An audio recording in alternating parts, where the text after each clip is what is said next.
15 au 17 mai s'est tenue sur le campus de la Douane la 35e édition des 24 heures de l'INSA, où plus de 60 000 personnes étaient attendues.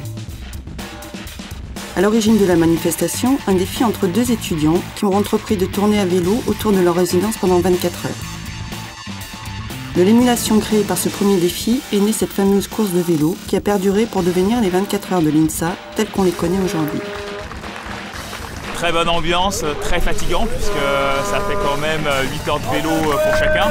Nous on n'a pas trop l'habitude de ça. Je suis resté 24 heures pratiquement sur mon trek. Je me suis quand même tapé 209 km. On avait envie de prouver que les gens de notre âge peuvent aussi faire du vélo pendant 24 heures et on y est tous allés. Ce que j'aime le plus c'est le défi. Et donc faire 24 heures de vélo c'est le défi plus que tout. Depuis quelques années, une course à pied, un défi natation, un triathlon ainsi qu'une course de roller sont venus enrichir l'événement. Mais plus qu'une manifestation sportive, les 24 heures de l'INSA proposent une soixantaine d'animations, organisées la plupart par des associations de l'INSA ou de Villeurbanne. Au programme, culture, sport et détente, avec comme nouveauté cette année un manège à sensations. Les diverses activités proposées, jeux, danse, théâtre, cinéma, poney, feux d'artifice, attirent de nombreuses familles de Villeurbanne. On a regardé sur internet, il y a eu du poney, du maquillage et tout. Et lui le poney il adore, donc on est venu là pour faire du poney. Bon, on a fait un chouette dragon quand même, regardez.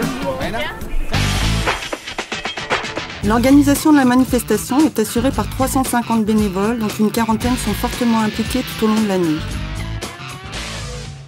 De la comptabilité à la sécurité, en passant par la mise en place des diverses installations, ces étudiants gèrent l'intégralité de la manifestation. C'est vraiment sympa d'organiser quelque chose pour les gens. Gérer des gros trafics, des problèmes, du retard comme par exemple maintenant.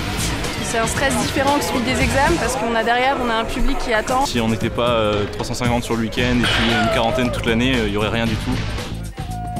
La manifestation, qui se veut gratuite depuis ses origines, nécessite un budget de 130 000 €, obtenu grâce aux subventions de l'INSA, des collectivités territoriales et de nombreux sponsors privés.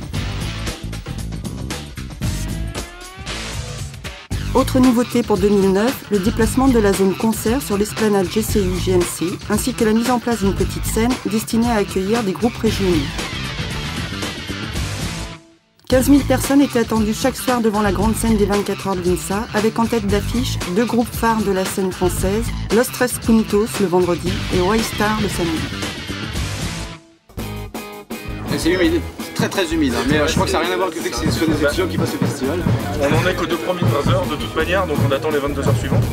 Non, ça risque d'être pas mal. Bien sûr, là, on est très content d'être là.